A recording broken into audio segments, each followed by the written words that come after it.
da bizitu din ikastarotxo bat? Ba, zure txirrindula aldatzeko edo janzteko, apaintzeko ikastarotxo bat. Marabillan Sound kolektibokoa naiz ni, eta gu kultura eta mugikortasuna jorratzen dugu.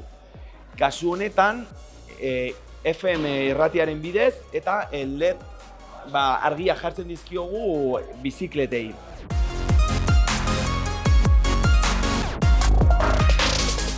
Gure ikuskizunetan, triziklo karro desberdinak erabiltzen ditugu eta nolabait lotzen ditugu FM irratiaren bidez. Zergatik da interesgarria guretzako FM teknologia?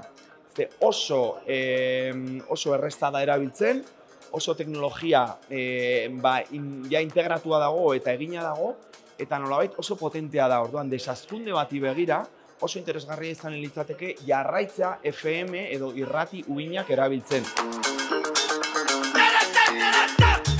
Esango nuke Iruñak badituela bi aurpegi, bi Iruña, dago Iruña eta badago Pamplona ere, eta eremu askotan ikusten da. Niretzako txirindularen munduan gauza bera gertatzen da. Geografikoki eta tamainu aldetik oso hiri aproposa da txirindulan ibiltzeko, baina beste aldetik ere ikusten dugu mugikortasunaren aldetik oraindik asko dagoela egiteko. Eta gure kasu zehatzean, Marabillak Sound kolektiboa jorratzen dugu mugikortasuna eta kultura.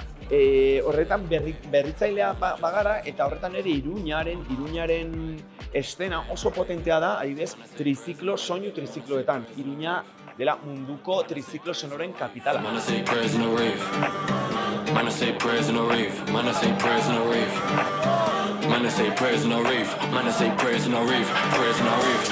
Iruña askoz atsegina izango litzateke, baina ni pertsonalki haratago joango litzateke. Desazkunde real bat ez da bakarrik hiria atseginagoa edo berdeagoa izatea.